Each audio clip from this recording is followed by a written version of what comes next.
You may notice I'm looking slightly different to how I do in the rest of this video, and that's because the sound didn't work. So David and Karen have very kindly offered to splice this short thought in. One of the comments about my sermon when it was originally preached, which came out completely silent and looked like mine, was that it was energetic. I'm afraid this won't probably be quite so energetic. I want to begin with the same story that I began my thoughts with last night. It wasn't planned to be part of this sermon, but as John read yesterday, as John read the story of the centurion's servant, I was struck again by that verse that talked about the heirs of Abraham being cast out into outer darkness where there will be wailing and gnashing of teeth.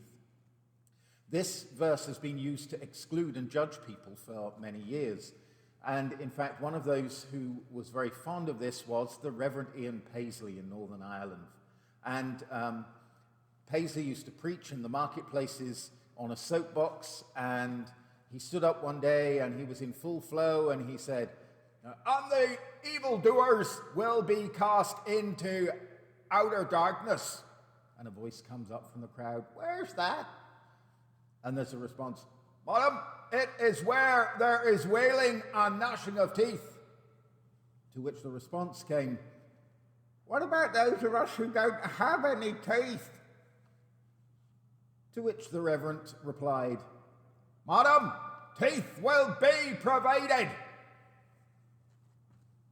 It's a shame you can't also edit in a laugh track so that actually came out like a funny story. But anyway, that's often how this verse in the middle of Jesus' affirmation of the faith of an outsider comes. And that's a prophetic word from Jesus. And I've said this before, and I told that Paisley joke about 6-7 years ago, so I'm obviously not having a problem with repeating myself. I want to talk a little bit about prophets again. Bonus points if anyone can remember when I last spoke about prophets. Anyone? Bonus points if anyone was listening. It was when I talked a little about the Magnificat and Mary's great song of prophecy in Luke's Gospel. This story also comes from Luke's Gospel that we heard of Jesus and the centurion's servant. Prophets are not foretellers. They're not predicting the future. They are, as John said in his beautiful prayers, they are those who are justice seekers and truth proclaimers. Prophets in the Hebrew tradition are those who bring messages of hope and judgment based on the behavior of the nation. So the message from Isaiah in today's readings from the Hebrew scriptures is be faithful, stay faithful, and God will rebuild Israel. And those who are scattered will be regathered along with many other nations. It's the same when Jesus says, "I tell you, many who will come from east and west and will eat with Abraham and Jacob and in the kingdom, and Isaac and Jacob in the kingdom of heaven, with the heirs of darkness thrown into the outer dark, heirs of the kingdom thrown into the outer darkness." This is a calling to faithfulness, the faithfulness as shown by this centurion in seeking Jesus' healing for his servant.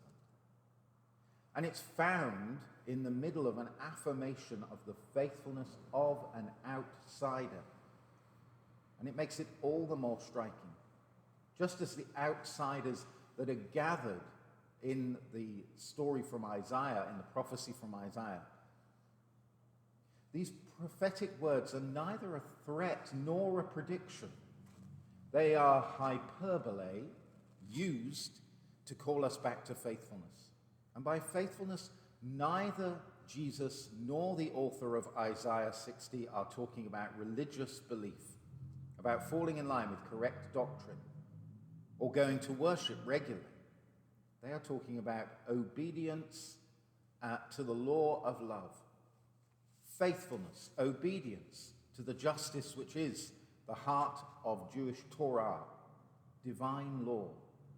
Obedience to the call to be people who are faithful to one another faithful to the earth, to creation, faithful to the precepts of justice and righteousness, and thereby ultimately faithful to God. Jesus' affirmation of the faith of the outsider, and some queer theologians will say that there's a very real possibility that the centurion and the servant is a story of romantic queer love, adding another dimension of Jesus' affirmation to the man and the healing of his companion. And Isaiah's statement that those strange people from over there will all have a part in the life of God's chosen people is about the transformation to which we are called and drawn by the divine.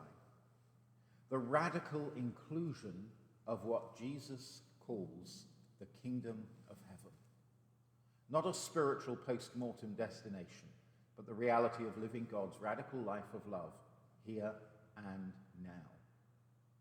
As with most prophetic statements, both the author of Isaiah and Jesus are offering both an admonishment and an encouragement.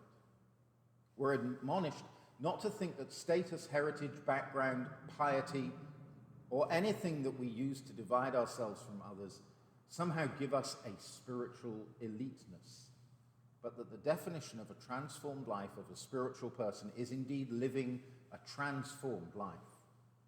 We're encouraged also that no matter what is happening around us, no matter how difficult things seem to be, our faithfulness will sustain us, and God's promise of presence is always with us. And that's certainly a message we need in these difficult and uncertain times. Thanks be to God.